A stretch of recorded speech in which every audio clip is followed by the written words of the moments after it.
Testing, testing. All right, good. It's been a while since I live streamed. I don't know what I'm doing.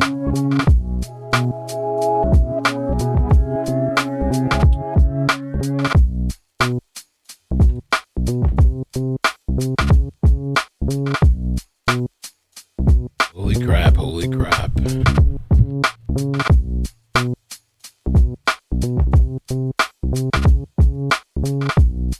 Hey, what's up, everybody? Welcome. Trying to get settled here for a second. We're going to watch the press conference, which started already. I'm going to rewind it back. Give me a second to get settled here. It's been a long time since I've done a live stream. Hey. Hola. Bienvenido. Welcome. I'm kind of curious to what you guys think about this story. A little crazy, huh?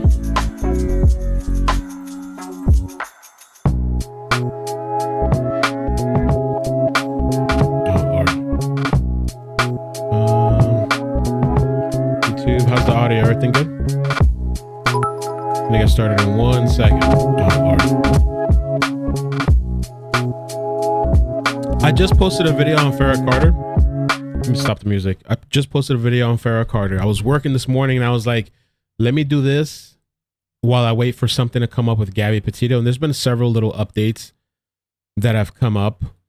Statements released by Brian, statements released by Gabby's family through attorneys. And now we have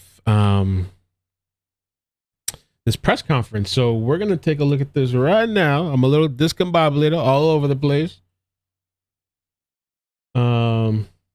This is the video feature here. Some of your comments. They're all doing. So we're going to start from the beginning. All right. Welcome, man. If you guys wouldn't mind hitting like, sharing, I'd appreciate that. And I'd definitely love to know your thoughts about Gabby and this whole situation and the other mysterious story, which I want to do and I want to cover later today about this lesbian couple that was killed out in MOAB, Utah. So let's just start watching. All right, and we'll talk. Your best to get some of that info, but we really think for the integrity of this investigation that it's important that we not release everything we know when we know it. And what is the reason for naming him?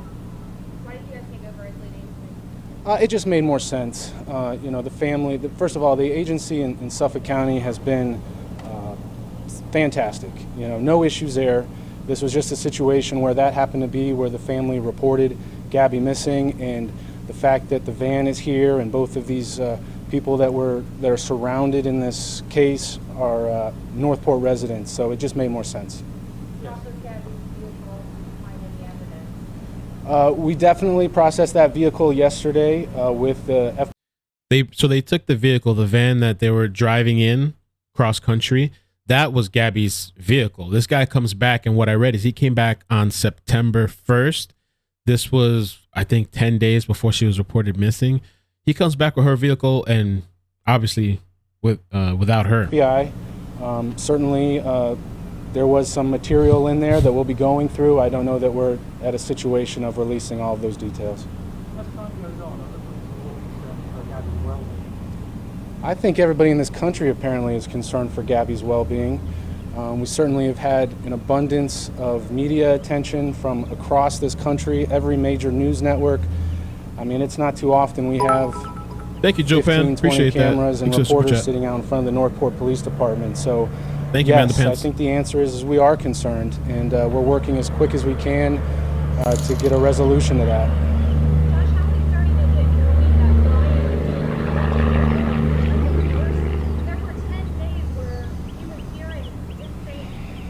Yeah, I think we can all make come up with an idea of what that means. I don't know that we're at the point of solidifying anything. We don't know what Brian knows. I mean, that's the bottom line. And we're hopeful to talk to him. He needs to talk to us. We need to know exactly where he was, where she was, their last locations. And the fact that he was back here for 10 days, there was, that's crazy. Again, the family reported her missing 10 days later. So 10 days later, this guy comes back September 1st. This girl is missing He's just chilling. He's chilling with her vehicle. Let's spread it around. Yes. There is currently no search warrant on the home of Brian's parents. Where was the car found? Was it at his house? Correct. The vehicle was found at Brian's parents' home, where Brian and Gabby reside. Oh, so Brian and Gabby lived at Brian's parents' home. I don't know. It's minute by minute. At the moment, no, I do not. And Josh, why was he named a person of interest? Why did you come to that conclusion? I think most people would come to that conclusion in this case. He was the last known person that we have information was around her. How you define person of interest is up to you, but certainly we are interested in talking with him. Person of interest. What does not cooperating look like? One at a time. Who's going? You've gone. What does the non-cooperating look like? What is he? Okay, so here's the situation that happened. We went to the door Saturday night. We asked to speak with Brian and his family, and we were essentially handed the information for their attorney. That is the extent of our conversation with them. It's my understanding we have had some conversations with his attorney, but certainly nothing to the level of providing us the details that we would like. How are you planning on getting those details? Well, look, we all have rights in this country. We all have the Fifth Amendment right. We're hoping that people just do the right thing. What do we know about the details in Utah of this alleged response from the MOAB Police Department? Yeah, I don't have a whole lot of information on that. I know that there was an incident in Utah prior to this. That could potentially be some information we'll have later today. Who called the cops in Utah? Again, I don't know. There was another incident in Utah where 2 women were killed that were also Mhm. and are we possibly talking about who? Ooh. I've heard that theory. I am unaware of us linking that at this point to that. And what So the reporter just asked about the 2 women. I don't know if you guys, I know some people aren't into all the stuff that's going on, but there's been mention, and I'm not going to go far into it now to not interrupt this much, but there was this couple killed in Utah. Okay. These 2 women here, lesbian couple that were shot dead. They said there was this weirdo, creepy guy at their camp. This was around the time that I believe Gabby and Brian were in the area too. Also, some of the breaking news updates, it's like they were saying that police were called on them. Somebody called police on Gabby and Brian. Something happened. I don't know what it was. I guess it was a domestic incident. So that's another interesting bit of that. This story, I plan to cover this separately. I don't know that there's correlation or not. I'm just going to cover it as a separate story. It's super interesting. It's weird. We'll talk about that as well. There was some material in there that we'll be going through. I don't know that we're at a situation of releasing all of those details. As time goes on, other people will be concerned for Gabby's well-being. I think everybody in this country apparently is concerned for Gabby's well-being. We certainly have had an abundance of media attention from across this country, every major news network. I mean, it's not too often we have 15, 20 cameras and reporters sitting out in front of the Northport Police Department. So, yes, I think the answer is we are concerned, and we're working as quick as we can to get a resolution to that. Josh, how concerning is it to believe that Brian there for 10 days where he was hearing insane? Yeah, I think we can all make come up with an idea of what that means. I don't know that we're at the point of solidifying anything. We don't know what Brian knows. I mean, that's the bottom line. And we're hopeful to talk to him. He needs to talk to us. We need to know exactly where he was, where she was, their last locations. And the fact that he was back here for 10 days, there was, again, the family reported her missing 10 days later. Do you know exactly where Brian Let's is? spread it around. What's the Yes. status of a search warrant of the home? There is currently no search warrant on the home of Brian's parents. Where was the car found? Was it at his house or her house? Correct. The vehicle was found at Brian's parents' home, where Brian and Gabby reside. Do you know where Brian is? I don't know. It's minute by minute. At the moment, no, I do not. And Josh, why was he named a person of interest? Why did you come to that conclusion? I think most people would come to that conclusion in this Common case. sense. He was the last known person that we have information was around her. You know, how you define person of interest is up to you, but certainly we are interested in talking with him. What does not cooperating look like? One at a time. Who's going? You've gone. What does the non-cooperating look like?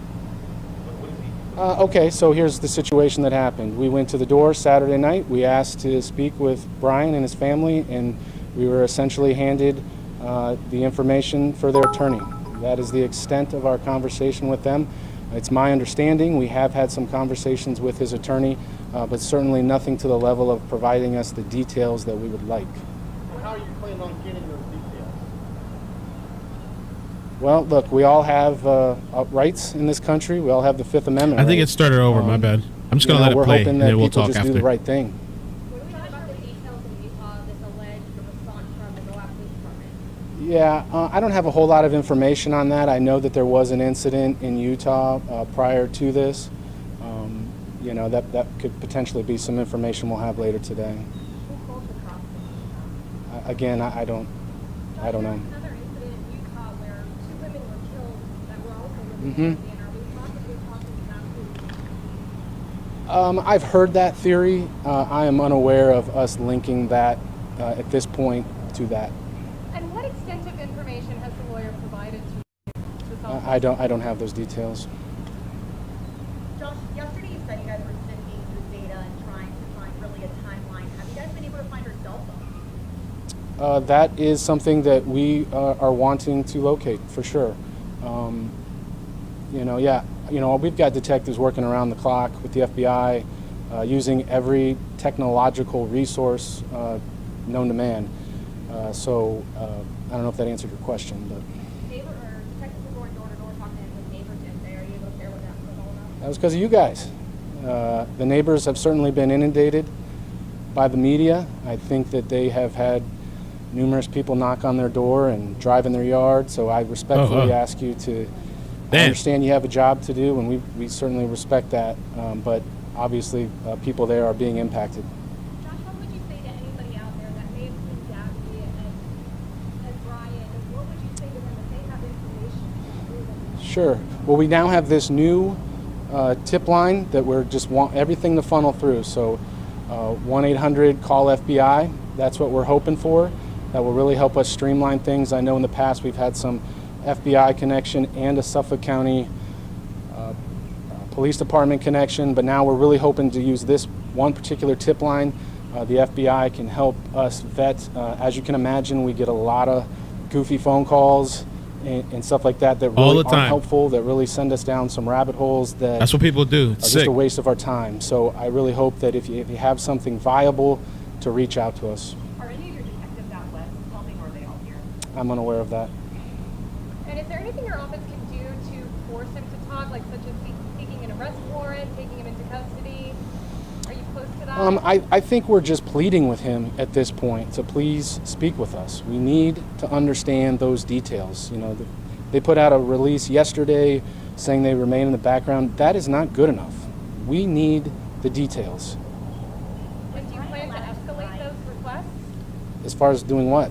I mean, we all have the Fifth Amendment right in this country not to speak. Anything under the law that we are capable and able to do to try to get information, whether it be through Brian or anyone else, we will do. Josh, Brian allowed to drive the van. Getting two at one time. Yes, ma'am. Is Wyoming still the last known location? And is there a search going on there right now? We do not have a search that we've organized in Wyoming. It is my understanding that the family themselves from New York has flown to Wyoming. I cannot confirm that they're doing their own search. I have heard that. I believe that to be true, but I cannot confirm that. Has the FBI Well, 1 second. We got this. Yes, ma'am. was Brian legally allowed to drive the van? Was he the co-owner or insured? Any information? The van is in her name. So as far as insurance-wise, that has not been a conversation that I've had. Certainly the fact that it was in her possession, I mean, I don't know that any of us are currently worried about a stolen vehicle charge. We're trying to get to the bottom of this. The FBI employed that search. I do not have knowledge of that, ma'am. How does NCPD feel about the investigation right now? Any closer than you were yesterday? I know it's only been 24 hours. Right. I think with every minute, more details come in, more things are worked on. You know, I can tell you right now, we do not have, you know, a definitive answer here. But they are working on it. I think every day, you know, some of this technology takes time. I think some requests through, you know, whether it be bank statements or app usage or whatever, some of those issues take time. Thankfully, the FBI is helpful for us in this and probably speeding some of that up. At this point in the investigation, is most folks still hopeful that there could be a positive outcome? Absolutely. You know, we have to do that for ourselves, but more importantly for the family. We want them to understand that if she's out there, we're doing everything in our power to bring her home. But obviously, we have a role to you know, plan for the worst. And Josh, do you have any leads related to the evidence of the van? Do you have anything on how play? Yeah, I mean, that van was processed less than 12 hours ago as far as with the FBI. The inside, you know, we did a cursory search of it on the outside when we initially got that van on Saturday, but wanting to make sure, you know, you only get one shot at some of these things. So we handled it you know, professionally and appropriately. So certainly not to the level of we're ready to come out here and speak with you all on it. And is part of the investigation including pulling highway cameras and things like that? Absolutely. Yep, we'll use everything. Tolls, highway cameras, gas station surveillance cameras, tips. It works. Cell phone usage, financials, whatever. And anything to report from those cameras, like when he was driving? Oh, I can tell you that we have received some video footage from different times. Whether that is helpful, I don't know. Can you share what those times were? I cannot. And to be clear, it was Suffolk PD who was the lead investigator before? The Suffolk County Police Department, yes. And again, I want to be clear. I know this isn't necessarily important for your story, but this was not a matter of taking over control. This was just what made sense.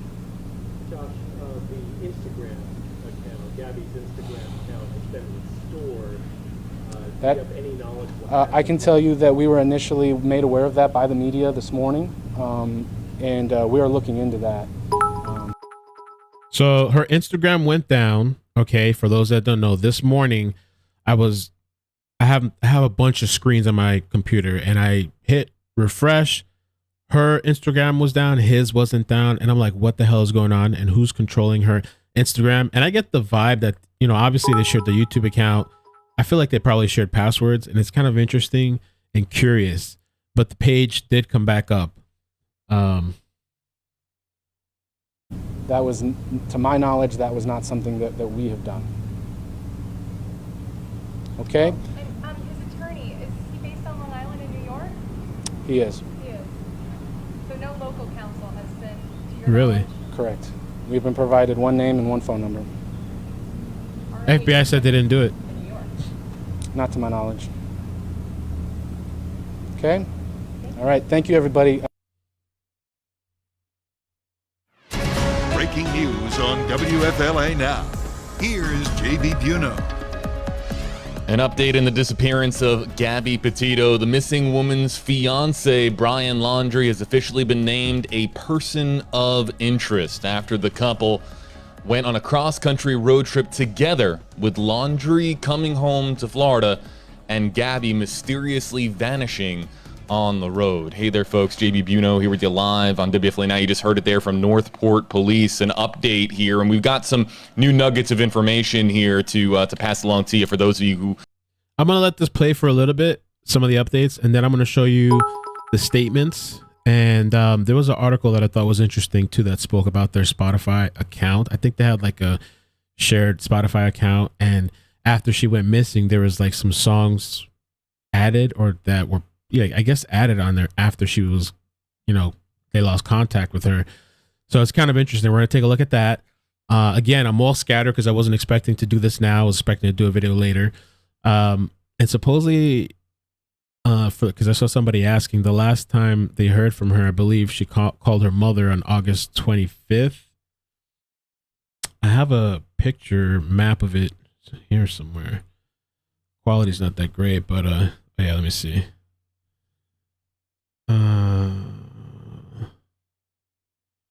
Yeah, August 25th, final call to family saying she was in Grand Teton National Park. And so this guy comes back home September 1st with the vehicle and no Gabby. And then the parents report her missing 10 days later. So all those days, he didn't think to tell anybody, like, hey, this happened or whatever's going on. I get getting a lawyer, but he could still cooperate and be like, hey, she was last in here. Hey, this happened, or at least going to police with your lawyer. Super suspect, I think. So I'm going to play a little bit of this, and then I'm going to show you the statements, and we'll look at a couple of things. And I appreciate you guys stopping by kind of last minute this afternoon. So let's do it. Maybe caught the tail end of the press conference. We're going to recap all of what we have learned here, but most significantly, we can now say that Brian Laundrie, the man who went on a cross-country road trip with Gabby Petito, 22 years of age from Northport, Florida, the two going on a cross-country road trip together. He came home with her van. Jordan. She still missing at this time. So, Aid on your sides, Justin, here with us, and Justin, you've been monitoring this story very closely. Yes, we have, JB. Obviously, the headline today is Brian Laundrie, Gabby Petito's fiance, has been named a person of interest in this case. We just heard a plea from the spokesperson from Northport Police, which has now become the lead agency in this investigation, taking over for Suffolk County Police in New York. They are pleading with Brian Laundrie to come forward and speak with them, that he is hindering their investigation to try to figure out what happened and where is missing Gabby Petito. So a lot to go through, JB. We learned today from Northport Police that Mr. Laundrie returned to Northport, Florida on September 1st. That is 10 days before the family reported her missing to the police department up there in New York. We also know the van, that white van, they were traversing the country and they called their trip van life. That is in possession of police, and with the help of the FBI, they have processed that white travel van, looking for any evidence in this case. But again, my main takeaway, JB, is Northport Police want to speak with this man. Her fiance, we know she had moved down here about 2 years ago in this relationship, and basically Brian Laundrie's family said, here's our attorney's number in New York, you go call him, we're not saying anything else. And clearly Northport Police want to speak with him ASAP to figure out what he knows about her last whereabouts during their trip out west. Again, you can find the latest on WFLA.com, the WFLA app, the latest on the search for Gabby Petito. If you're joining us on Facebook Live, you can click on the link in the description on this video in the pinned comment below. We're going to stay here with you live, but if you want to read it for yourself, the latest, or maybe you're finding us a little bit route every hour, posting on social media, on YouTube, on Instagram. They were posting on this fun cross-country road trip. Pretty much everywhere they went, they were making posts. And then it all of a sudden stops. So we know near Wyoming. We know, JB, yesterday I spoke with her father, Joseph Petito, who lives in Vero Beach. He told me the last day he FaceTimed with his daughter was on August 21st. Her mother, you see there, had the emotional press conference the other day back in Long Island, New York. She says the last time she spoke with her daughter is August 25th. We're now looking at a window between August 25th and September 1st when police say Brian Laundrie in that van, which was registered to her, returned here to Florida. I want to read to our viewers. This is the exact quote from Northport Police Chief Todd Garrison, and I quote, "As a father, I can imagine the pain and suffering Gabby's family is going through. We're pleading with anyone, including Brian, to share information with us on her whereabouts in the past few weeks. The lack of information from Brian is hindering this investigation. The answers will eventually come out.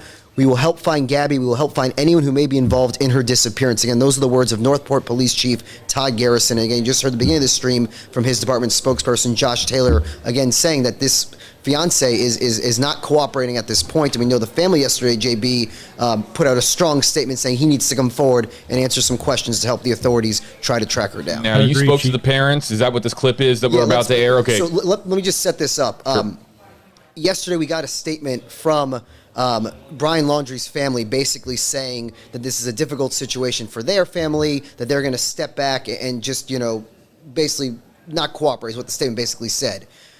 This is, the beginning of this clip is Joseph Petito responding to that statement and some more of his pleas for the public to help bring his daughter home. Back in 60 seconds. I don't know about you, but their child's home. So let me show you the statement real quick, because the father, Gabby's father, Joseph, he's responding, right? Let me get you a bigger screen so you can see. He's responding to this statement by the attorney. Okay, so let me read this for the people that missed it, and then I'll play the video. The family, Gabby's family, also responded with an attorney as well, I guess, or a statement actually. It says, "This is understandably an extreme difficult time for both the Petito family and the Laundrie family. It is our understanding that a search has been organized for Miss Petito in or near Grand Teton National Park in Wyoming. On behalf of the Laundrie family, it is our hope that the search for Miss Petito is successful and that Miss Petito is reunited with her family. On the advice of counsel, the Laundrie family is remaining in the background at the juncture and will have no further comment."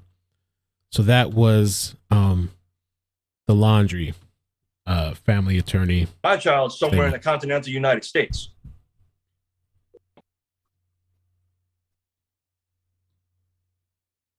What happened? You help somebody.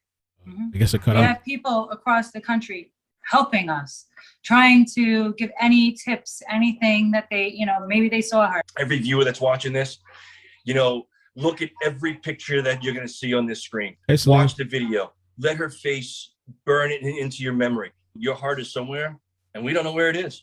The waiting is just horrible. It's just the worst feeling. To me, in my head right now, a phone's dead, broke, lost, taken, whatever. She's wandering the woods because she can't find her bearings. Happens all the time. And that's what I'm going with until I'm told otherwise. And again, JB, at this point, police say they have no evidence of a crime. This is still considered a missing person case. Brian Laundrie now a person of interest, but not been named a suspect.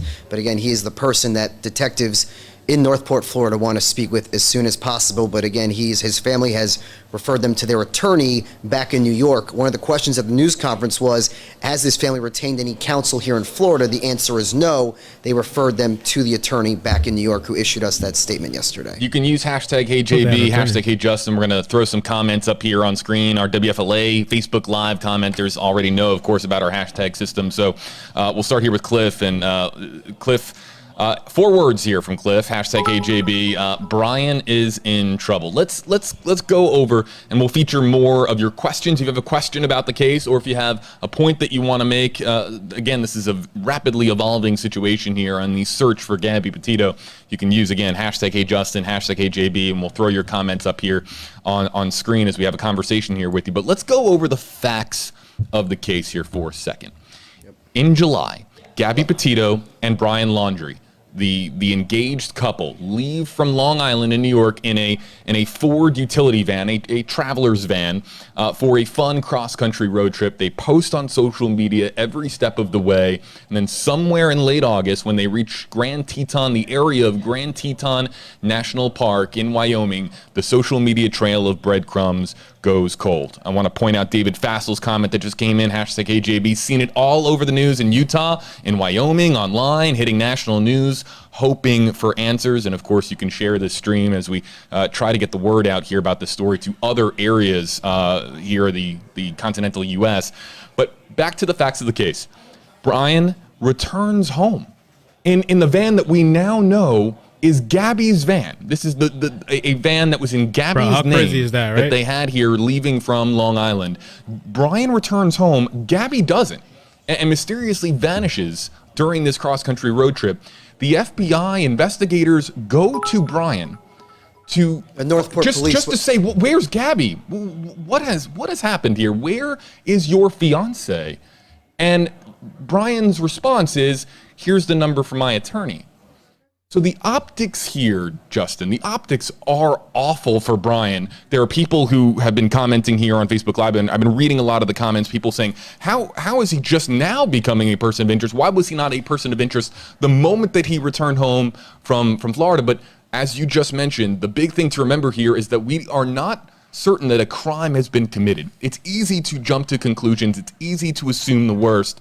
But at this time, you just heard from the Petito family, they are hoping that Gabby is found alive and that this was perhaps they had a fight on the road. People so can I jump in on that? Yeah, people who are engaged, people who are married, you get into fights. Now, a fight severe enough to just leave your fiance somewhere in Wyoming and drive all the way back to Florida, again. So to that point, JB, the other breaking news we had last night at 11 o'clock here on News Channel 8, you mentioned the viewer, obviously this is getting a lot of attention out in Utah, Wyoming. We did learn last night from the MOAB City Police Chief that on August 12th, there was some incident involving Gabby Petito and Brian Laundrie in MOAB City, which is near Arches National Park, which she posted a photo by the, I want to get correct, by the Delicate Arch. This is the post from that day. They were in near MOAB City. We know from the chief that night, someone, a third party, called into police. They responded, made contact with this couple on August 12th. My colleague Allison Henning and I, we have put in a freedom of a public records request, JB, trying to get that report. All we know from the chief is there was not enough evidence to put charges, but this was someone else must have observed this couple in some sort of domestic dispute that police interacted with them on August 12th. So that's one of the big things that's kind of come forward, that it wasn't Gabby, it wasn't Brian, but somebody else called the police on them, right? And some sort of domestic situation going on. What was that about? What happened? They're going to put a Freedom of Information Act. Hopefully we can find out, because I'm really curious what exactly those people saw. Or maybe they'll see these videos and maybe they'll speak up. Maybe they'll come forward and say, hey, I'm the person that called the police and this is what happened. What's also interesting, JB, if you look at her social media account, August 12th is the last post in which she geotags her location from Arches National Park. There are 2 posts after that with a lot of speculation whether she posted or not, but August 12th is potentially a key date in this, JB. We're trying to find out more about that incident in MOAB City, trying to get that police report today. So something happened on the road. That someone saw something that thought the call that they noticed a couple in some dispute. We don't know the details, but police did respond, not enough to push charges at that point. 9 days later, she speaks to her father for the final time we know of, and then on the 25th is the last time her mother, Nicole Schmidt, you see on the screen there, says she spoke with her daughter. Let's get to some of the comments and questions that are coming in, because usually what happens here on WFLA Now is we take some questions and comments from our viewers, and that really brings up interesting points, things that we haven't really covered yet, as far as an ongoing, rapidly developing story in the search for missing 22-year-old Northport woman Gabby Petito. Rodriguez Fran here, #KJB, saying he's guilty of something if he's remaining silent. How could you say nothing about the woman you supposedly love? And this is, again, back to what I was saying earlier. You're engaged to this woman. You return home from a fun cross-country road trip. There they are right there. Looks like that was their they have clips. an 8-minute YouTube video. They called it Van Life, and that was put up sometime, I believe, in August, just showing 8 minutes of them out on the road, being adventurous, this van life. Look, her parents have told me they had, general parental concerns, obviously going on a trip like this, but they never had imagined she would go off the grid like this. And obviously there was great concern in her family. But you did hear from the spokesperson for the police department, JB, there are Fifth Amendment rights, which this... All right, so let me pause for a second, and I want to do a couple of things. I want to say thanks to Pretty K for sending me the story, though I think multiple people sent it to me. Also, there's a Facebook group. If you're interested in joining, you can check it out. I was waiting till we get some more people. But if you're curious about the theories and you want to have a discussion, I'll put the link in the description. I haven't done it yet, but just check at the end. But all you have to do is type is "Where is Gabby Petito?" So that's a Facebook group, and they have things like the timeline. This is a really good timeline that was made. Maybe we'll get into this later. So you can check out that Facebook group. The other thing, okay, so let's do this article real quick while I have you guys, right? This I saw this morning. This was published about an hour ago, maybe more now. And it says, maybe this is something you guys haven't heard of, so I wanted to show you this. Missing woman's haunting songs on Spotify account may provide answers. Gabby Petito and Brian Laundrie appear to have shared a Spotify account, Nomadic Statik, which they actually have a website I saw, but there's like nothing posted on there. I guess they were planning on building a website. And I've seen couples like this. And to be honest, I always thought it was kind of weird. Couples, I know a lot of people do it, that share accounts. To me, it always shows some sort of like insecurity, that we have to have each other's passwords. I have to see and know every single person that you talk to. I have to have other people know that you're with me and stuff like that. I don't know. But anyway, so a series of haunting songs appeared on missing New York woman Gabby Petito's Spotify on September 1st, a day after the mother received the last text messages from her phone. Now, September 1st is the first day, or well, it's the day that Brian came back. All right. She wasn't reported missing until September 10th, but the last time the mother had heard, or the family had heard from Gabby, was August 25th. Verifiably, because there was these strange text messages which they don't believe it was her. Many of the songs collected on the account she appeared to have shared with her fiance, Brian Laundrie, focused on love and heartache. Your woman is an angel, is your left side, is your whole life, easily the most beautiful thing in the world. One song, Matt Berry's Woman, begins, she'll soothe you, she'll accuse you, she'll confuse you, she'll lose you, but always be the best friend you have in the world.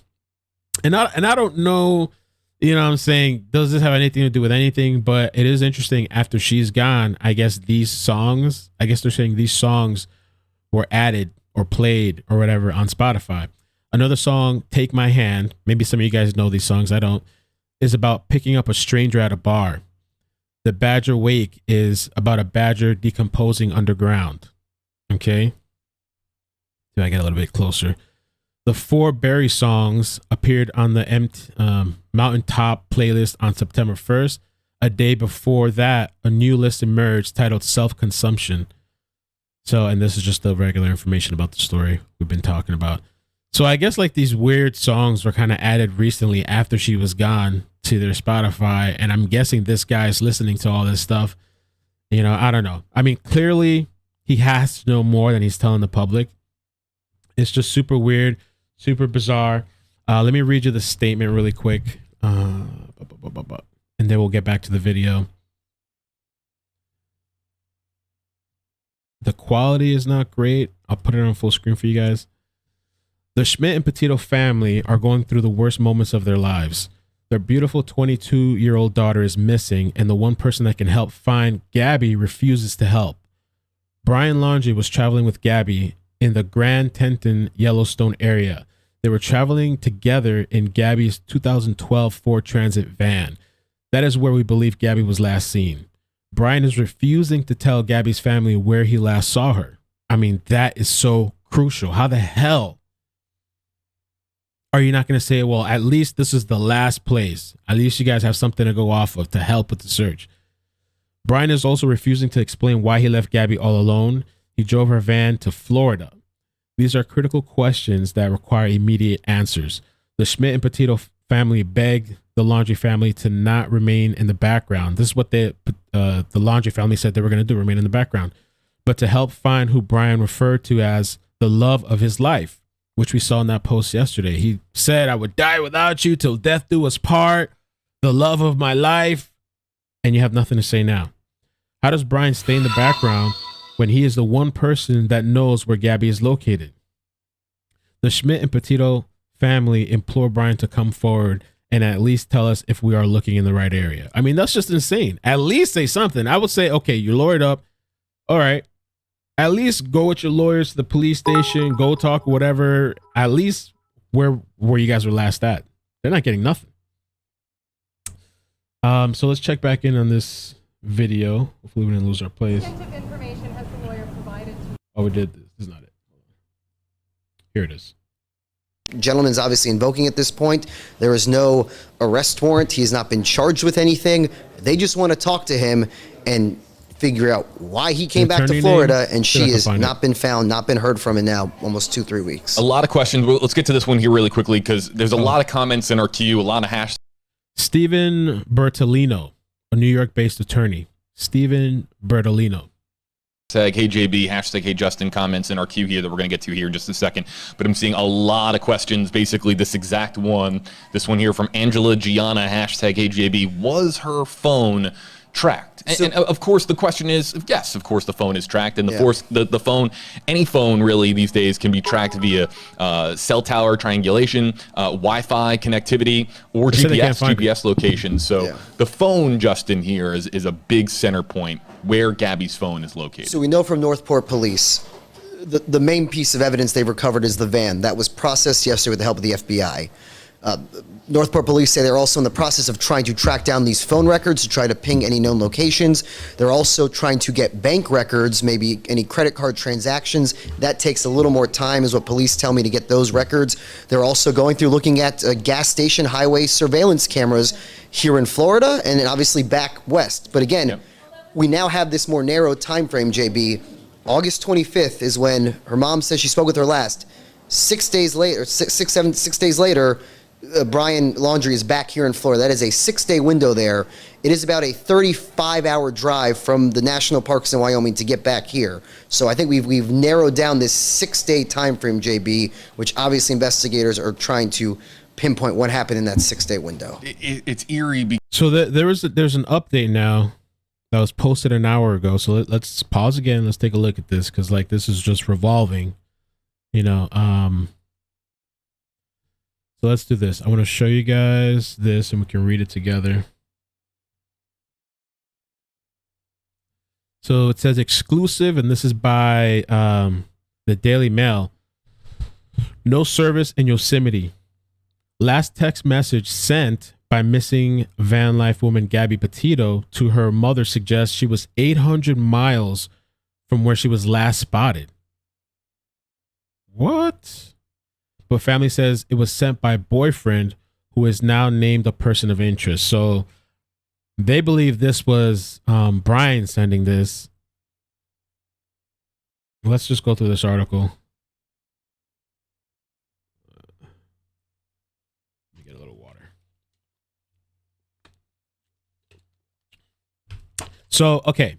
No service in Yosemite, reads the curious text from Petito's cell phone, sent August 30th. Okay, so the last confirmed communication where she spoke to her family on the phone was August 25th. But then there was these bizarre text messages where they don't believe it was Daniel. And so no service in Yosemite, reads the curious text from Petito's cell phone, sent August 30th to her mother, Nicole Schmidt, the Daily Mail has learned. The mother has refused to disclose the contents of her daughter's text, but tells Daily Mail that text was not from Gabby, and I know it. She believes Petito's boyfriend, Brian Laundrie, was traveling with the 22-year-old, may have sent the messages from her phone, possibly to mislead her family and investigators as to her whereabouts. This comes as police named Brian a person of interest in their investigation into her mystery disappearance.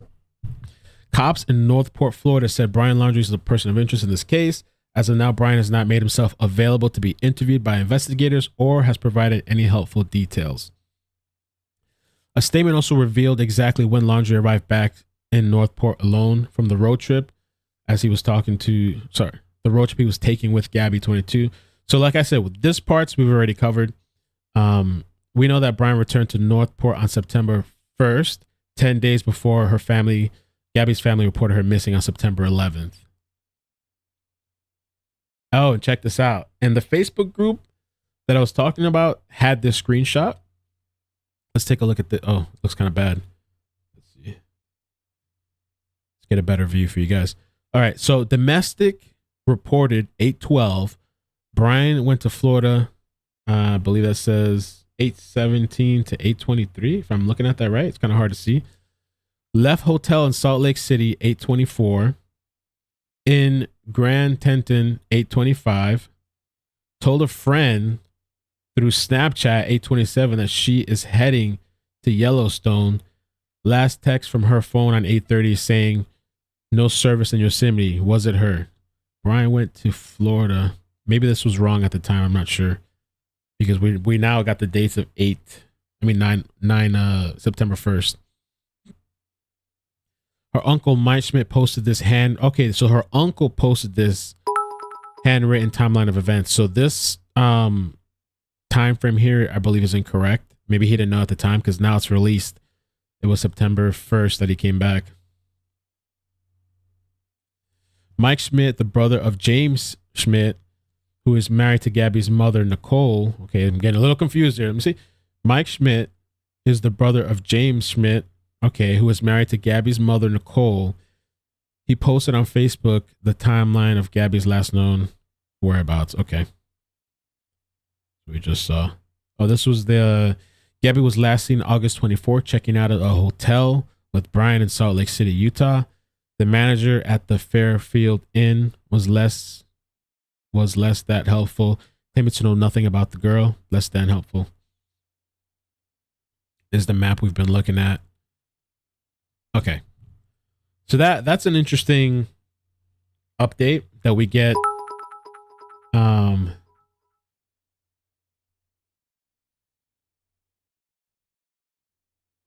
Okay. I'm just kind of perusing all this stuff we've already talked about and we know. That was the press conference. We saw that. Okay. So that's one of the latest updates too. The last text message was that there's no service. Let's see. No service in Yosemite, reads the curious text, which is about 800 miles away. Weird. All right. Because those social media accounts, as many are noting, and as we've talked about here, they're still active, and you can watch this stuff. It was weird. These clips. Her account went down. I checked it this morning. It was down, but now it is back up. So that was a little strange this morning. Police were asked about that. But again, they've been in this relationship for about 2 years. She moved down here to live and to be with him, is what her mom had said in the press conference the other day. And her father told me yesterday he moved to Vero Beach to be closer to them in Northport, here in the Sunshine State. So again, the family's trying to hold on to hope, but it is, with every passing hour, you can only imagine what they're going through, JB. This is a lot of concern at this Stephanie point. Daniels just had a point. Their question here is something you and I were alluding to during the press conference, but I want to get to some of the other commenters that are coming in here with #HeyJB, #HeyJustin, as again, we are encouraging you to share to help here. Gabby Petito, the hope is that she is still found alive somewhere in the area of Wyoming and Utah. And apparently there's a new... So thank you to Brandy on Facebook that posted this. There's like a new statement, I think, from the family. I believe this is a new statement. So let's take a look at it. We're going to be kind of bouncing around as things come out. So this, I guess this is a reporter. A reporter posted this new statement from Gabby Petito family to her boyfriend. So let's read this and check it out. Every day the search for Gabby continues. The Smith and Petito family becomes more desperate. They are frantically searching for answers and information in their daughter's disappearance while Brian sits in the comfort of his home. Brian claims he wants to sit in the background while we search for Gabby in the wilderness of Grand Teton and Yellowstone National Parks. Brian left Gabby in the wilderness with grizzly bears and wolves while he sits in the comfort of his home. Exclamation point. Brian, how could you do this to Gabby? You selfishly remain silent while Gabby is alone in the wilderness. Brian, your silence is reprehensible. We beg you to do the right thing and help us bring Gabby home. Brian, whatever happened in Wyoming happened. The only thing you can control is what to do now. Tell us where Gabby is. You tarnish your love for her with your silence. Wow. There was another Twitter account that I had pulled up that they were posting a lot of different updates and information. This was from the police. This is the vehicle. If you want to take a closer high definition look. Got their stickers in the back. That's the vehicle that's being processed. Okay. Let's get back to this. In areas of the country where they are on high alert looking for a missing 22-year-old, a woman who went on a cross-country road trip with her fiance and didn't return home, although the fiance, Brian Laundrie, did and is home. And let's get to some of the questions that are coming in here. I want to point out one thing. There's a lot of theories being tossed about here in our Facebook Live comment section. Is that what it is with the dates? So Liz on Facebook, I'm so sorry. I'm horrible. I have an ADD mind. But Liz said that supposedly, we're not sure. I just lost the comment. Where did your comment go? She said that he supposedly maybe flew back to help his parents move or help somebody move and then went back to his girlfriend.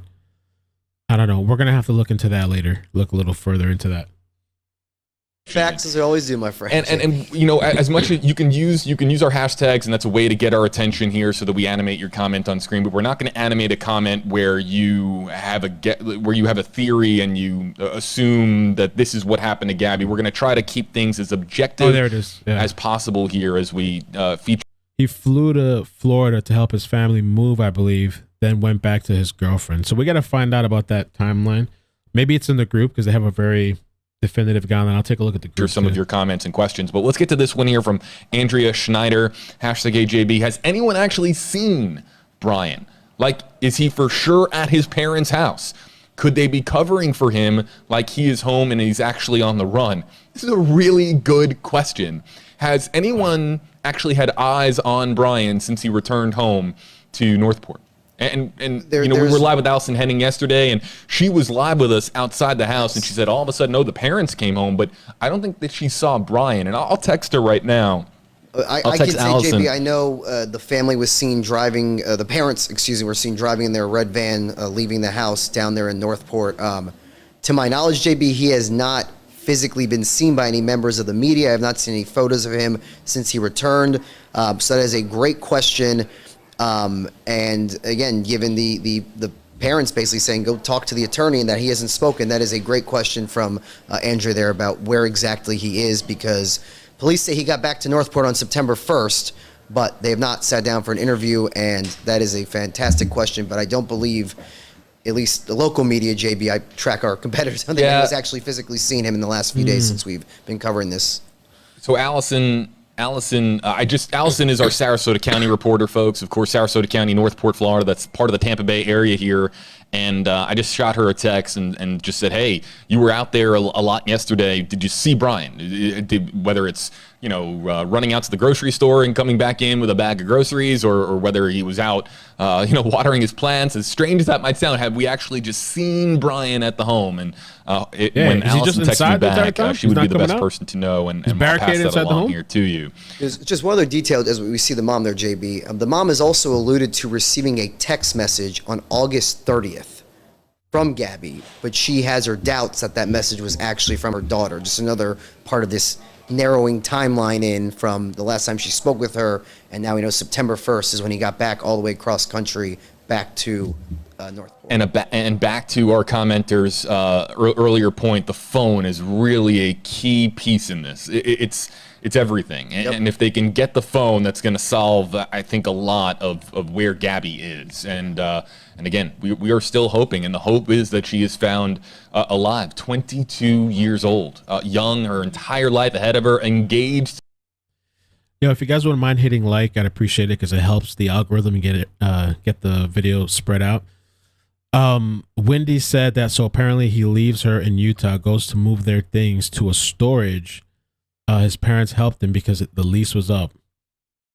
So is that what they were planning on, moving to the parents' house? Because I just heard earlier that supposedly Gabby and Brian lived with his parents, Brian's parents.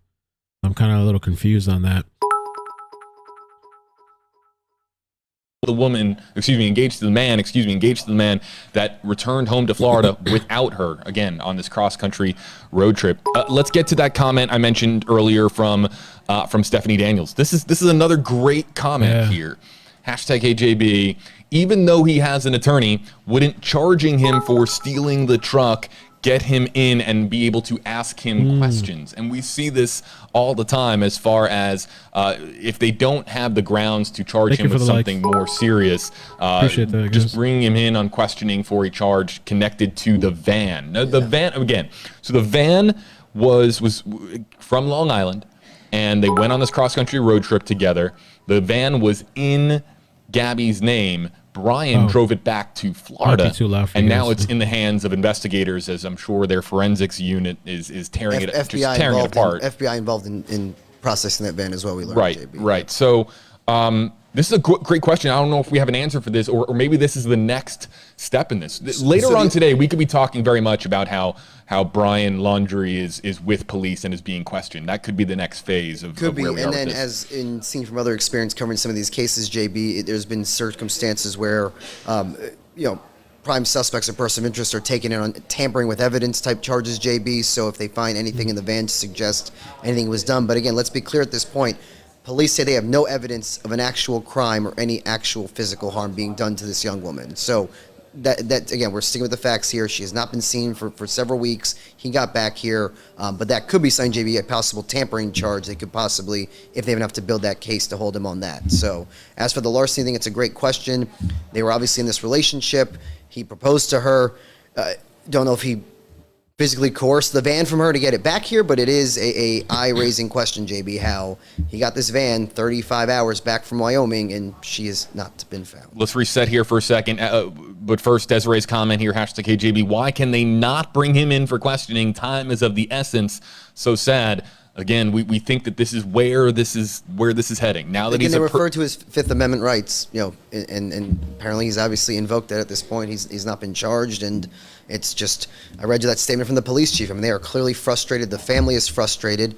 Someone who is professing this loving relationship is not cooperating, and again, he is the person of interest they want to speak with as soon as possible. More questions here and comments, but as a reminder, the latest for you, search for Gambly.com. Yeah, and she'd been there for a considerable amount of time and has not actually seen Brian. Now, it's very possible he's just in the house somewhere since he returned to Florida. But interesting note here, and might be nothing, might be something or nothing. She says that there is a new car outside of that house, and we don't know who that car belongs to. So interesting. So we'll keep you posted here on activity at the Laundrie at that household, at the location where Brian Laundrie is said to be, and specifically if there's any police activity at that house. Yeah. Again, WFLA.com, the WFLA app. That's where we're going to keep you posted here, folks. We're live right now on WFLA.com, the WFLA app, and on WFLA's Facebook page, where, of course, we can feature some of your comments. And that brings us to Melanie Flowers here. #HJB. Thanks for coming by. Neighbors been spoken to, or any video footage been taken of Brian coming home, cleaning the van, anything possibly. And I will pass this one note along. The neighbors are not happy. Can you imagine if a national news story was centered on a house that was just down the street or right next door to you? There's a lot of cameras down there. And cameras all over the place, staged outside of your house at every hour of the day, morning newscasts, midday newscasts, evening, night newscasts. So the neighbors are, let's just put it this way, they're not happy that this is going on in their neighborhood in Northport, Florida. So we have not heard much from the neighbors who are I'll just say it. They're ticked. They're a little bit ticked off, and they're hoping that this gets resolved sooner rather than later. And JB, a little more on the interest in this case. This is from the press release from Northport Police. They have now conducted interviews with all major TV networks and roughly 60 media outlets in the past 48 hours. And again, JB, we're talking about Northport. This is a smaller city in southern Sarasota County. This is not one of our major jurisdictions. But again, they are now the lead agency in this investigation to try to find Gabby and bring her home. Let's get to this one here. Again, a lot of people asking about the phone. And Gianna here shared this stream out. Again, you can share this Facebook live stream as we try to get the word out here about the search for Gabby Petito. So we thank you, Gianna, for sharing this stream. #KJB. Can they not ping her phone or even, let's say, her Apple Watch? What's up with that? And that's, detectives say they're working on the digital forensic work. And also, one thing we should say a little earlier, JB, as you know, in all these cases, they know more than they're telling us. Yeah, of course they do. And there's federal authorities with the FBI. We've got the local authorities here. This is a multi-state agency effort now between Wyoming, Utah, New York, Florida, and of course the FBI. All the resources are available as far as tracking down where Gabby might be.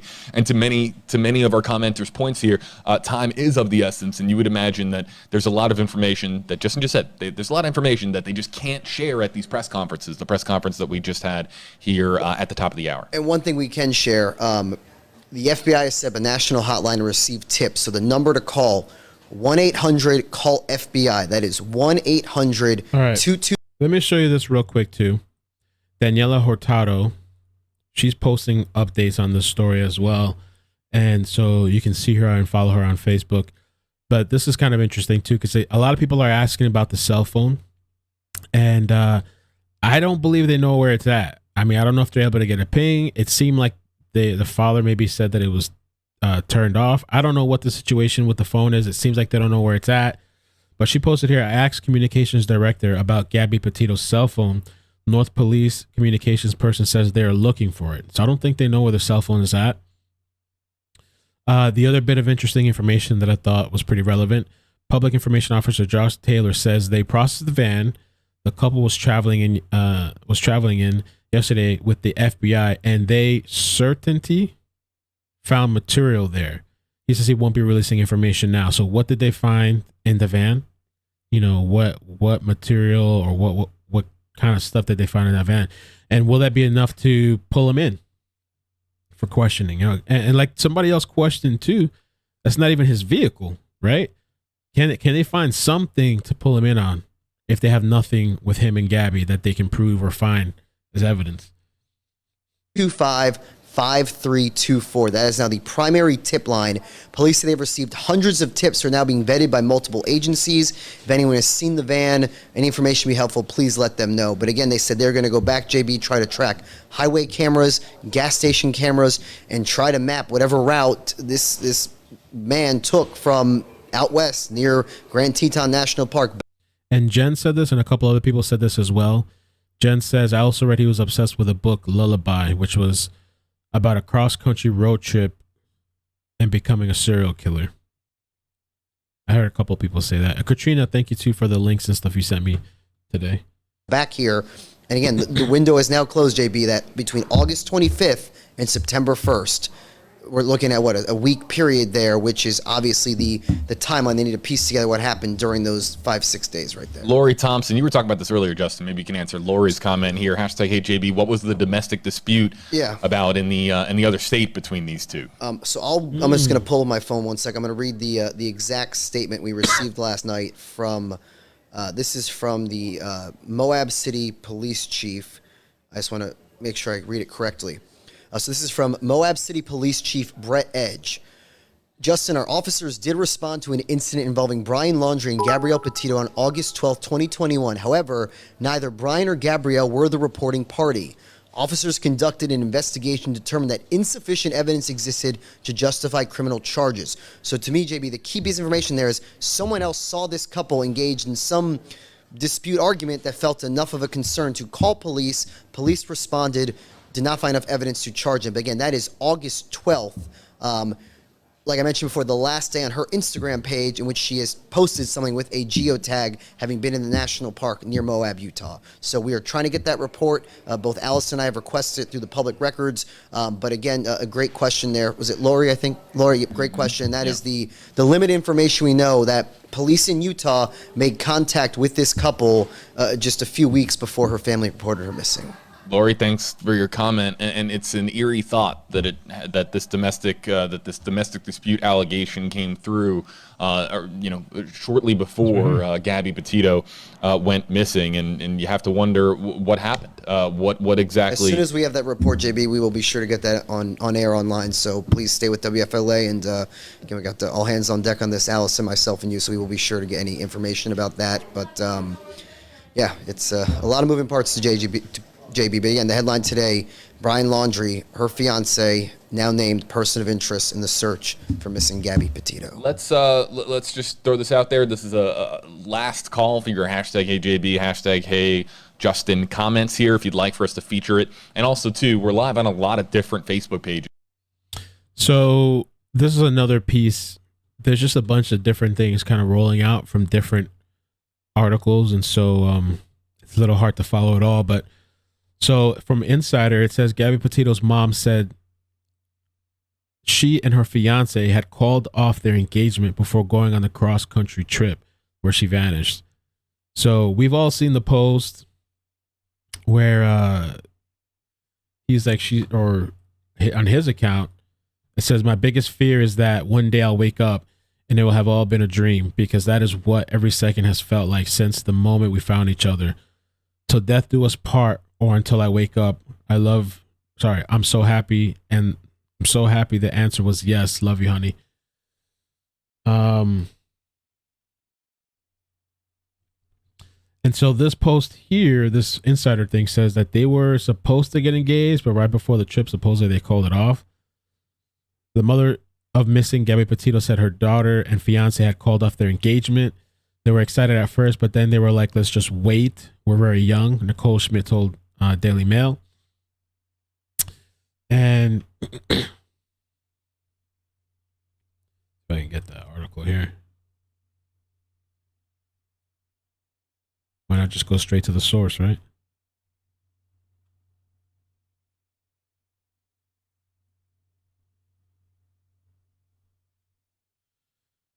This should get on video. Let me see if there's a video attached to this.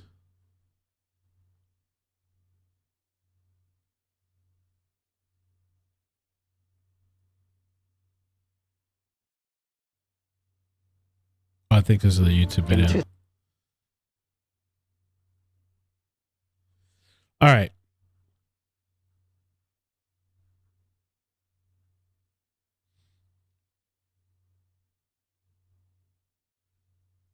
Let's stick to this article. This is easier.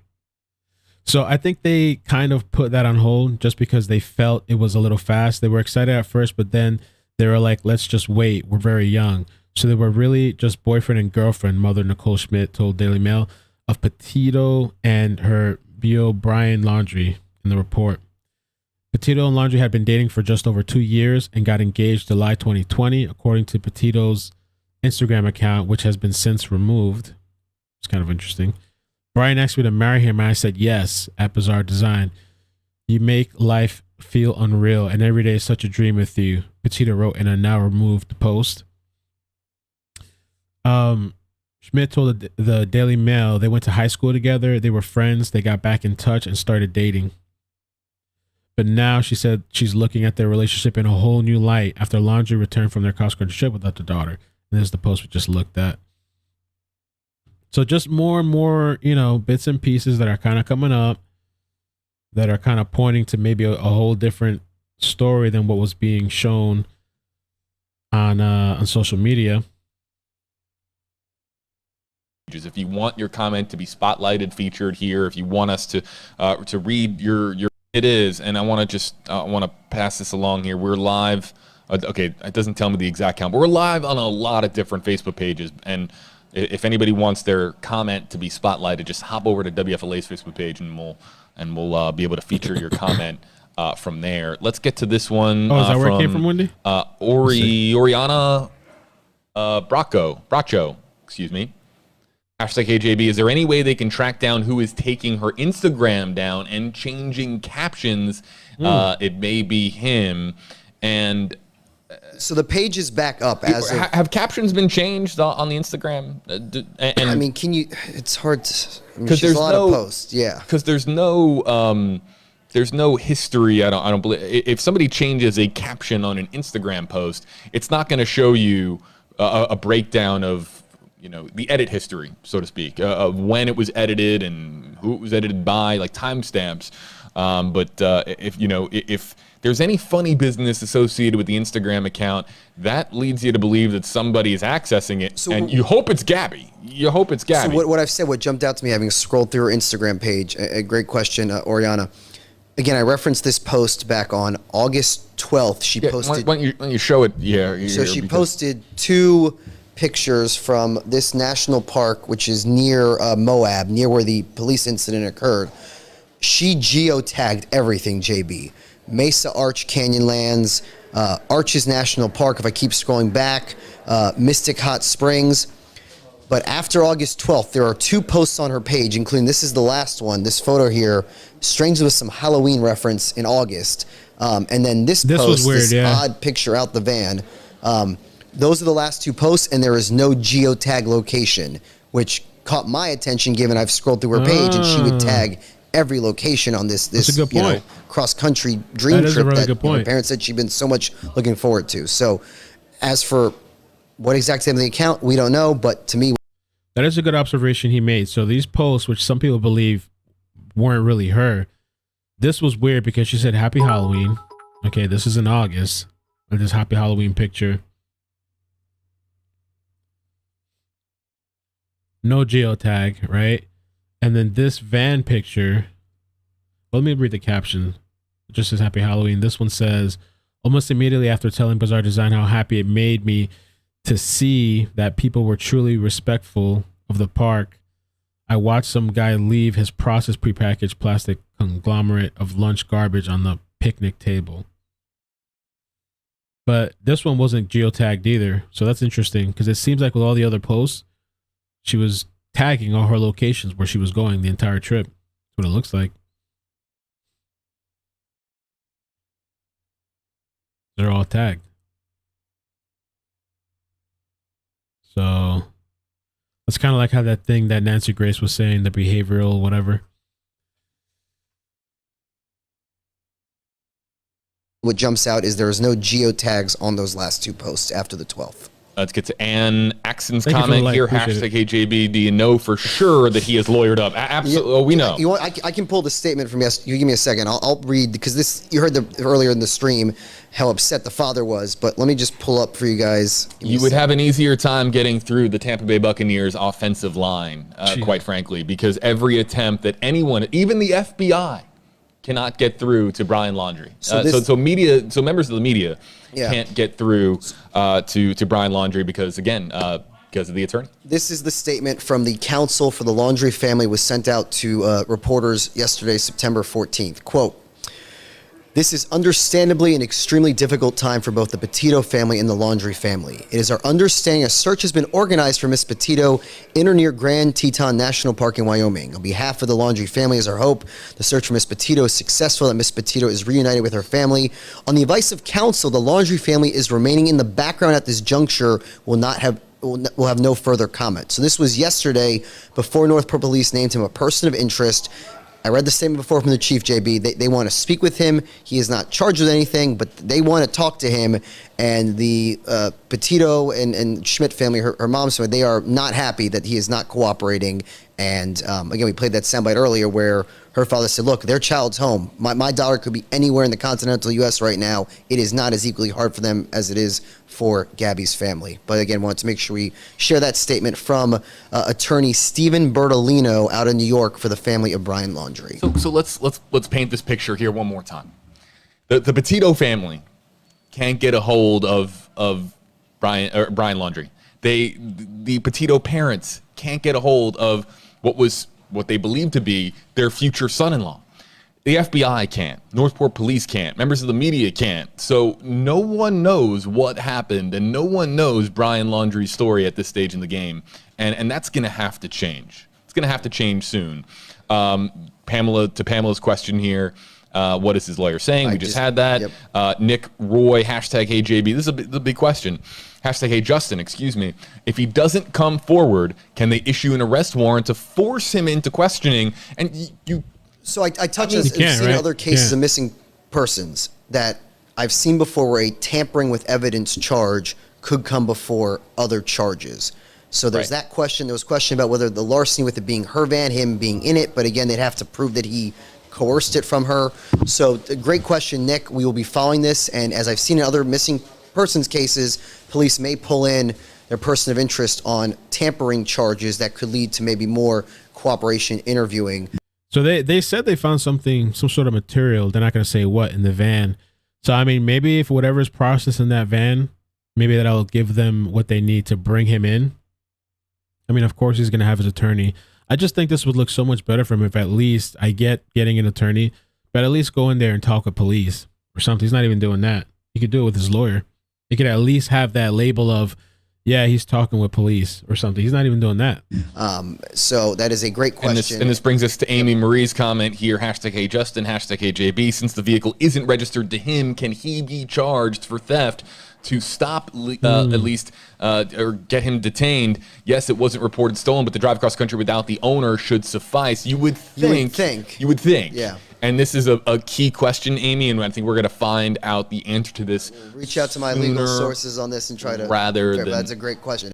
And maybe they don't know that he stole it, even though she is missing. Like somebody said, who said this? Kylie said they can't charge him with stealing the van because he had been previously given consent to use it. It could be something like that. Amy. Later. Yeah. So Do you have the picture, the pictures of the van? I can pull those up. Did you have those you wanted to show people? I have the one shot of the van here, and we'll see if we can. Northport Police put out 3 photos of the van. If you can see, there are definitely some identifying markings on the back there.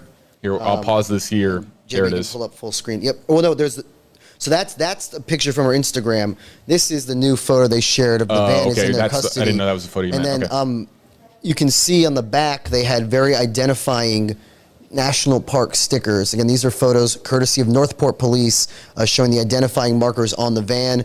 Again, I mentioned that tip line to the FBI. That is the main line to call. But they're probably looking for any piece of DNA, any evidence, JB, in that van. They'll be looking for any clues to maybe figure out what might have happened to this young woman. Yeah, and we want to know. Oh, is it? We want to know, and first and foremost.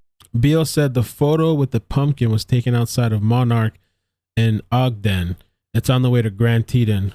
One of the last photos she posted on Instagram was on the 26th. Okay, I didn't know that. We're hoping that Gabby is alive, and can we play the sound from the parents again? Yeah, I think that's pretty. Just, and we're gonna wrap up soon, but back here in 60 I seconds. don't know about you, but their child's home. My child's somewhere in the continental United States with no phone, no car. No, it's not as hard on them as it is on us. If you want to help somebody, you help somebody. Mm-hmm. We have people across the country helping us, trying to give any tips, anything that they, maybe they saw her. Every viewer that's watching this, look at every picture that you're going to see on this screen. Watch the video. Let her face burn it into your memory. Your heart is somewhere, and we don't know where it is. The waiting is just horrible. It's just the worst feeling. To me, in my head right now, a phone's dead, broke, lost, taken, whatever. She's wandering the woods because she can't find her bearings. Happens all the time, and that's what I'm going with until I'm told otherwise. You feel it was a tough interview, JB. Parents. I mean, I zoomed with the father, Joseph Petito, and Gabby's stepmom, Tara. She's been in her life for 20 years, almost like a second mother to her, and just you could sense desperation, this unimaginable question of not knowing. And again, they're holding on to hope that maybe she's just out there, she's lost, stranded. But again, today we now know the fiance, Brian Laundrie, is a person of interest. And right now, the FBI, Northport Police, want to speak with him as soon as possible. Again, time being of the essence here now, and she has not had contact with her family since late August. Let's end out on this and be hopeful here.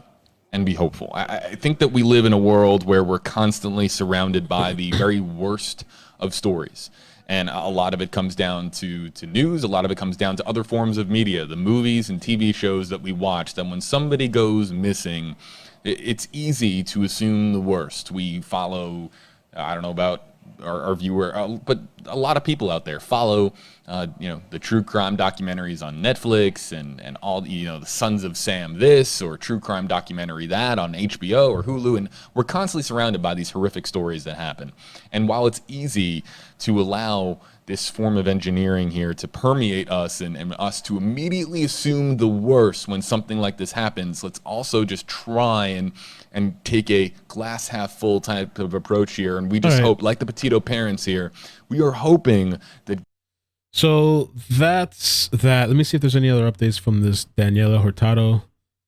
I think, she just posted. Oh, this is what we just read, though. This is what we just read.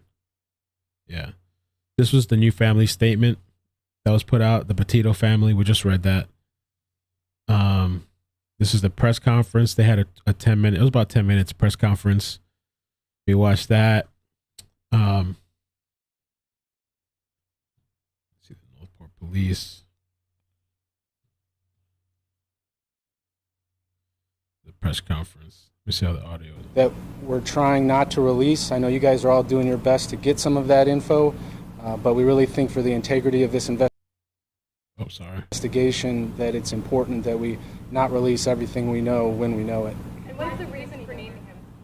Why did you guys take over as lead agency? It just made more sense. The family, first of all, the agency in Suffolk County has been... So we already saw that. We don't need to rewatch it. What I'm going to do today, later on, I'm going to take a little break, but I'm going to work on this story. They've said that they don't know any connection, okay? But this is an interesting story.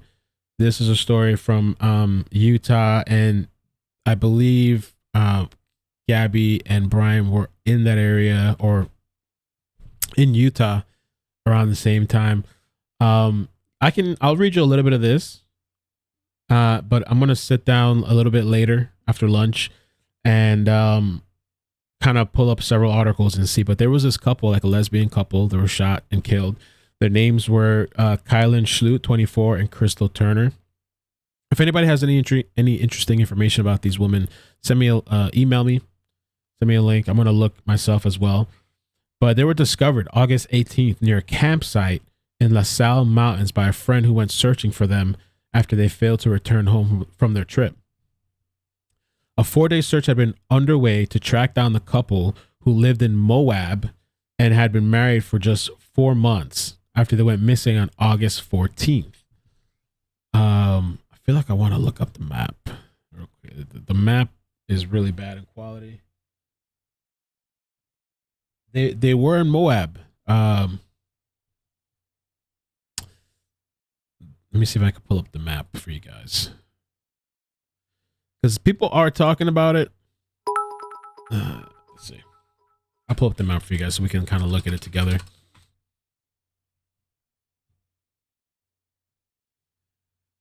Boom, boom, boom, boom, boom, boom, boom, boom, boom.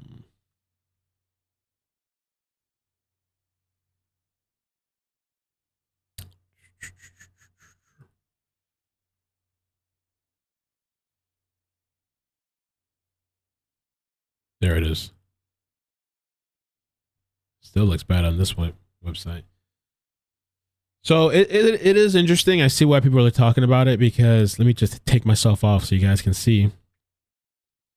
It says here August 13th, MOAB, Utah. Okay. August 12th, Arks National Park. August 13th. And so they went missing on August 14th, this lesbian couple. I'm not saying there's any correlation, but I'm just talking about it because people are talking about it. And so far they at the press conference, the guy was asked about that. He said he didn't see any connection that they know of. But I'm going to cover this separately. So, and it is interesting. It's interesting. How could you, not ignore it? It is interesting. So they went missing August 14th. Their bodies were found August 18th. And so here's the thing. Okay. Bridget Calvert, Schlutt's aunt, told Fox 13 Utah that the friend, Cindy Sue Hunter, was on the phone with my brother when she pulled up to the couple's car. Hunter spotted a body and immediately contacted Grand County Sheriff's Office, whose deputies found a second body after arriving.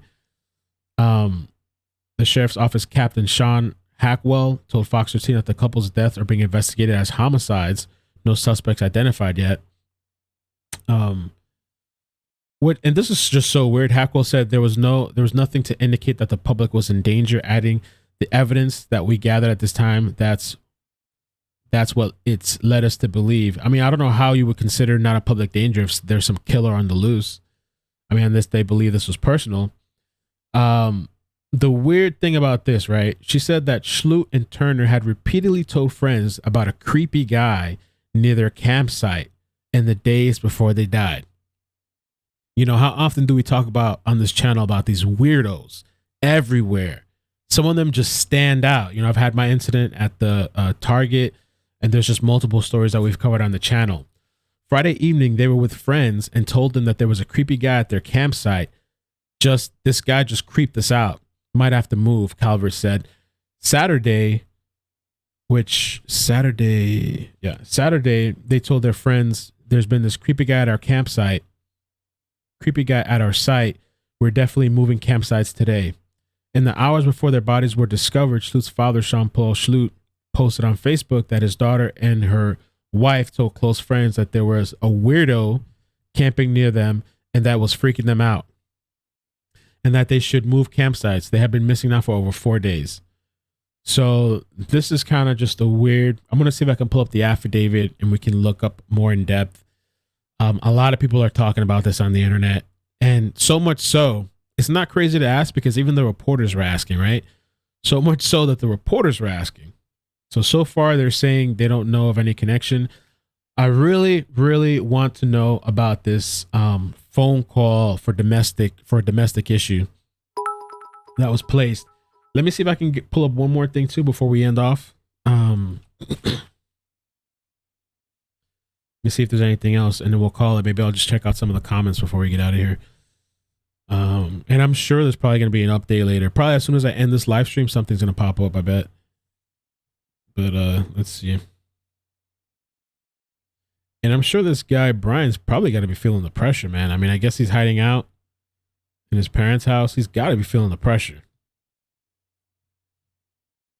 And these news people, I guess they're just standing out there all day long. And they were supposed to get engaged, but then it was called off, you know? Let's see.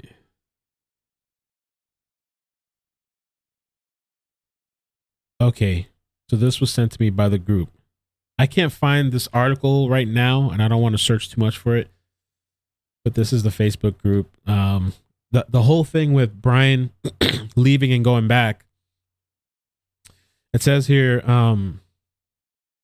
she's also questioning Brian's trip back to Florida in August to help his father move their things into a storage unit. She wonders why it was necessary to move Gabby's things during their road trip and what became of her stuff. So this was on the Daily Mail. I'll try to find it, but that is bizarre. In the middle of the trip, you're taking a flight back to Florida and moving things to a storage unit? Where are her things, she asked why Brian chose to lawyer up. She replied, I wish I knew the answer why. I know that's the reason this story is so sought after is because it's odd. Maybe that's what makes the story interesting, is it's odd. Gustavia, I'm actually glad you mentioned that. The zone of death. The zone of death is a really interesting one. I have a friend that lives out in Wyoming, and I honestly don't know much about it. I feel like we might need an attorney to break down this zone of death. There's these fact checks, which sometimes I don't even trust the fact checks too much. But there's this area. Let me see if I can pull up a map. I don't even want to play the Vox video. I'm afraid to play the video. Maybe I can play the audio. What can businesses do? I don't want them to claim this video. There's this area that's deemed as like has no jurisdiction. Let me see. Maybe there's a map. The zone of death.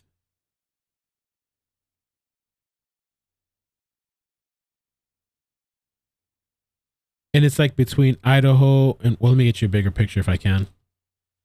I don't want to get too much into this because I don't know the legalities and logistics of this. And it's a whole legal thing. I don't know if it's true or not. But they say that there's a way you can supposedly get away with murder. It's not legal, but it's a real location. Okay. So you can't literally kill somebody here, right? There's been fact checkers supposedly talking about it. But the interesting thing is that were they in this area too? I don't know. The zone of death. We might cover that on a separate video. My Wyoming friend was telling me about this. I was like, what? Zone of death? The hell is this? Okay. So, and I feel like that's, will be something maybe for another video, but I feel like somebody that knows legal stuff would be better to cover this kind of interesting, they're saying, no, it's not illegal. It's not legal in the zone of death to murder. I don't know, bro. Yeah, you should check it out. I don't want to play Vox because I know these people are kind of... crime you committed in the States. If someone were to exploit that loophole, they might be able to get away with murder. I don't know if they're just here inciting people. Yellowstone was established in 1872 before Wyoming, Idaho, and Montana joined the Union. It's federal land and always has been. But federal land across the U.S. is split up and divided into its corresponding state district courts.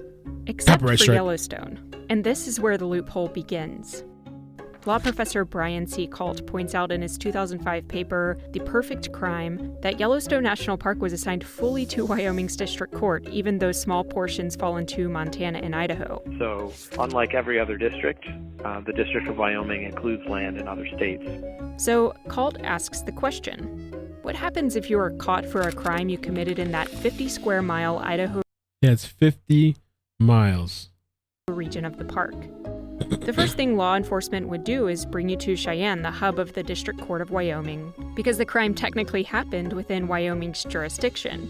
But Article 3, Section 2 of the United States Constitution says that the trial should happen in the state where you committed the crime. If you're a savvy murderer, you'll invoke your right to a trial in Idaho. So they bring you back to Idaho, no big deal. In the Sixth Amendment, they said that they would require local juries. And the language they used is that the jury has to be from the state and district where the crime was committed. This is called the vicinage clause. That leaves you with a sort of Venn diagram. You have the right to demand a jury from that middle area. And I don't think that there's anybody that lives in the area, that area, where the state in which you committed the crime, that's Idaho, overlaps with the judicial jurisdiction where you committed the crime, the Wyoming district that has jurisdiction over Yellowstone National Park. And here's the problem. Nobody lives there. There's no way for them to give you a trial, and so I argue they should have to let you go. This could also happen in the Montana portion of the park, except a few dozen people do live there, so a jury could theoretically be called. Kalt has proposed numerous solutions to Congress to fix the loophole, but they have yet to act. So, I don't know how true this stuff is. I heard about this. People were talking about this yesterday too. And I feel like a legal person would probably be better to explain it, because I was a little confused. It somewhat makes sense because it's like in the middle of these states, I guess, or these districts. And there's no jury to pull from in a place where nobody lives, I guess. All they have to do is redraw the district lines so that the District of Wyoming is Wyoming, the District of Idaho is Idaho, and the District of Montana is Montana. And if they do that, this all goes away. Montana. So if you're planning a gathering of your adversaries, exes, and debtors, maybe try Yosemite. I don't know. So that was kind of a weird, interesting thing. Obviously I have no idea what happened, man. What I do know, because I think about these two ladies too, and I was talking to a friend about this the other night. I recently went on this, I call them adventures or excursions. And sometimes when a body is found, I'll go out to these places and I'll check out the area. And I found a lot of weird different things at different places. The last one that I went to was here in South Florida, where I ventured off into, I'd have to show you the map. I ventured off into like almost the middle of nowhere. I'm going to pull up the map real quick if I can.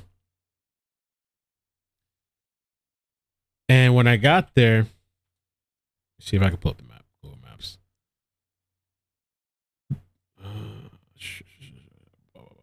Google Maps.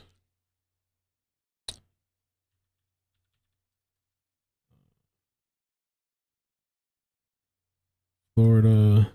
Boom, boom, boom. Okay.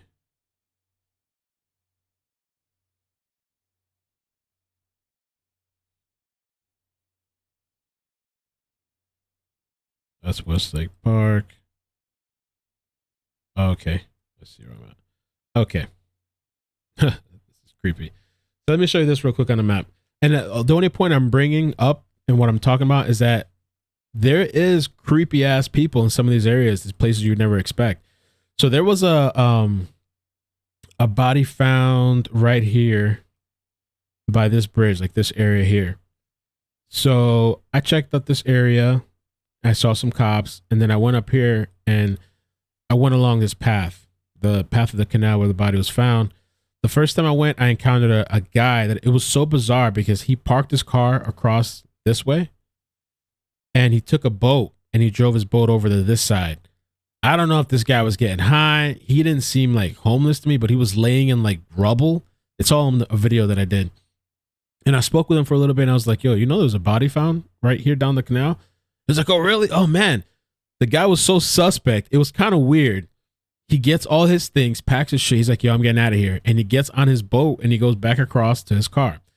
Anyway, so I go further down. The first day I went, I got up to here. And I was like, yo, I'm going to come back. I came back the second time. And when I got to right around here, it was super creepy. There was a warehouse. It's not a warehouse, but it was like an aluminum building. There was men working. They were sweating. There was a bunch of smoke coming up. I don't know if these guys are like, it was like a drug thing that they were doing. To me, it didn't look like any. I've been to multiple homeless encampments. I've been to a lot of homeless encampments. This was no homeless encampment. These guys were working. They were sweating. They had something built there. There was dirt. I have it all on video. I recorded the entrance. And I was going to go in and I was like, no, let me not. And it's kind of weird. Like, it is residential, but at the same time, bro, nobody besides these weird people are walking down. And I guess me, right?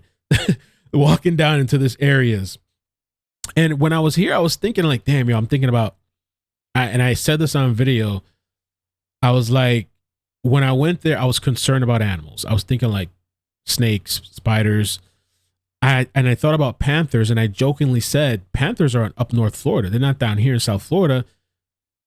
Unironically, the other day, there was a story down here in South Florida where this family, they had that Ring thing or whatever, the Ring doorbell, and they had a panther in their backyard. They believe it was a panther walking around. So you never know what kind of animals are out in this place. And while I went through all that stuff and I encountered these people, I freaked out. And I really came to the thought in mind that it's not animals you have to worry about. Sure, you can encounter them. They're probably not really looking for trouble. It's people. Humans are the most dangerous thing you have to worry about. And so if these people were really doing drugs and that kind of stuff out there, they could have killed me. They could have killed me. I'm gonna skip forward. I'm gonna show you that video real quick, and then we'll end off. And just thank you guys so much for coming through this afternoon. Is this it right here? Oh, yeah, I think this is it. Be dope for Part 2. So yeah, let me skip forward. I'm just gonna take you to the one part that creeped me out, and just it makes me think of these ladies when they encounter that creepy guy in the camp. You just never know who's gonna be out there.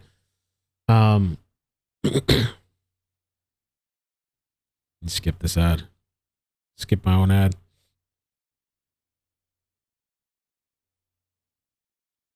Okay.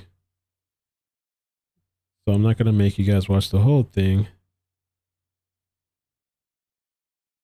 I'm just going to show you this portion. Okay.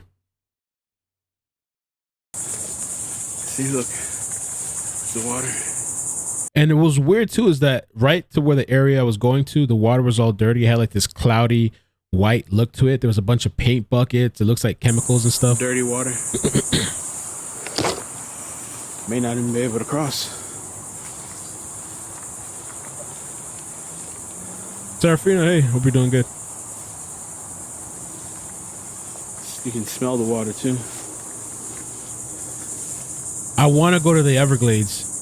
There's a place that I wanted to go, guys. I'm going to take you one time where 2 bodies were found. 2 different people were killed. Banana spider. And it's an abandoned big spider. It's an abandoned facility. Knows I'm coming. Yeah.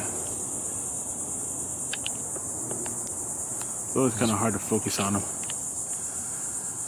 see if right here, I didn't even realize that you can already kind of see there's something going on right there. Passing through, buddy. Michael, that story pisses me off because these people, all his web. They're BSing around.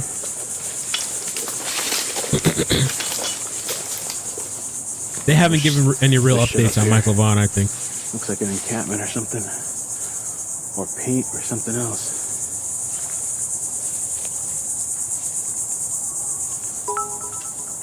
You see, this is like in the middle of nowhere, and I find this encampment, bro. I don't know what these people are doing. I think there's people over there too.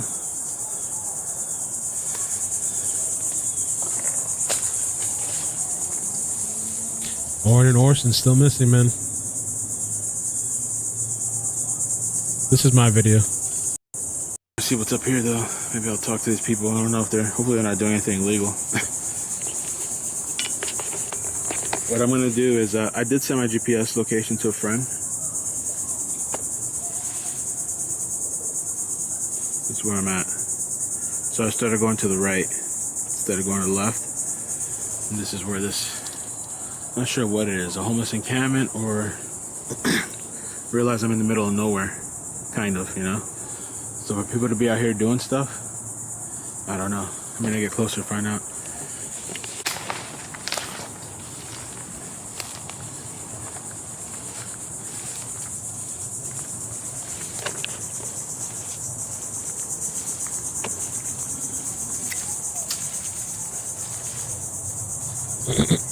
What is that self-consumption song about that Brian put up on his playlist? There's like a family out here.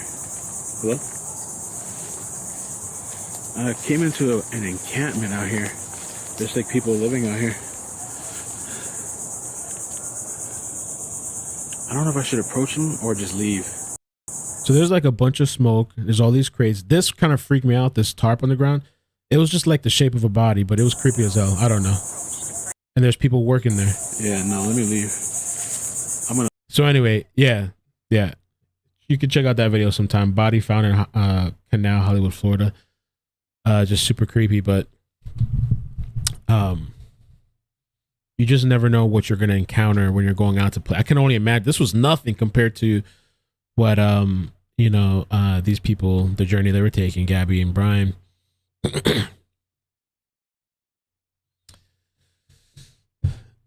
Yeah, no, I don't think I'll be going for a while again on that kind of journey unless I go with somebody.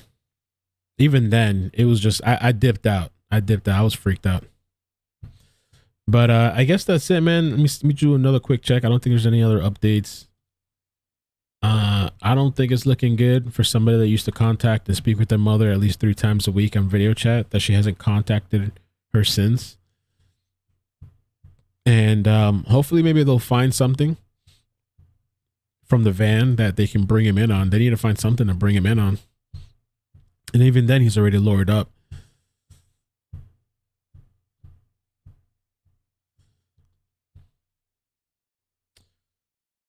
We have, hold on a second. We have the MOAB, Utah police report regarding Gabby Petito and Brian. It says the male had been observed to have assaulted the female near Mooflower Co-op.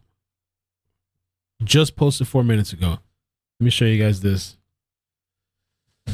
We have the MOAB, Utah police report regarding Gabby Petito and Brian Laundrie. It says that the male had been observed to have assaulted the female. Brian, it's not looking good for you. Brian. And unironically, this guy's name is Brian. Ironically. It's not looking good for you, Brian. What's up with that?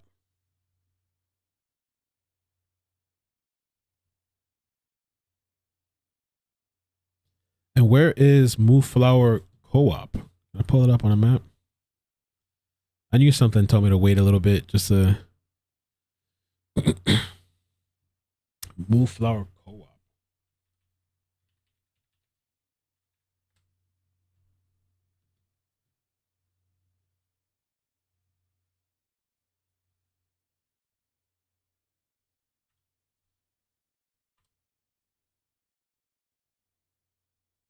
I don't know what that is. Anybody know what that is?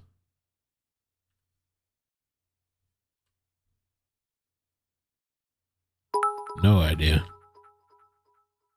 I don't know if it's a business or a place.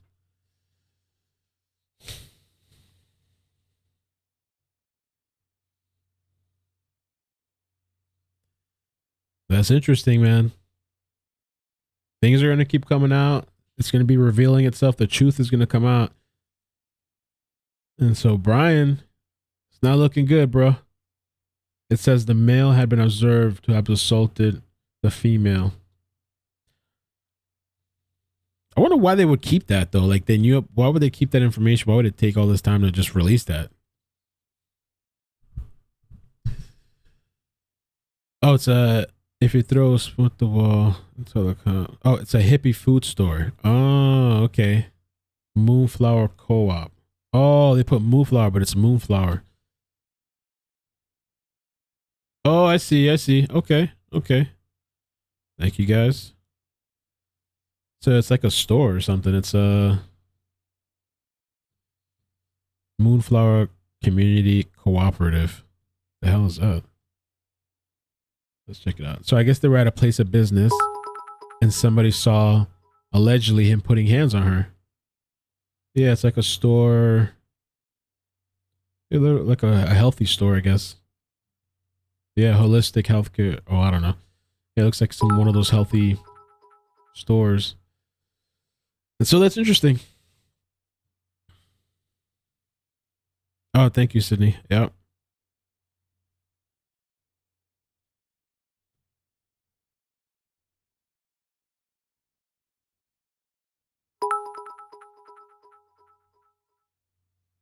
That's crazy. All right, man. So, yo, thank you guys so much for coming through. I'm going to call it there. I'm not going to like drag it out anymore. Thank you guys so much for coming. I'm going to post one more video for today. I think I have one more notification and I'll post whatever updates on Facebook. Thank you for coming through. That's a good question. That's a good question. Was that near where the couple was at? I don't know. I'm going to look. I'm going to pull up everything on the map later. If you guys found anything, let me know. And like literally while we've been sitting here, it's just new developments after just on and on and on and rolling. So I'm sure by later we'll have more. Who knows? Maybe they'll even pull them in for questioning later on. But yeah, you guys take care of yourselves, man. Be safe, be cautious. A lot of weird stuff, crazy shit. I say it all the time in the videos. Just be cautious, all right? So take care. Hit like on the way out. Peace. Peace. Unrelated confirmed. They did say unconfirmed. I'm going to do that as a separate story with those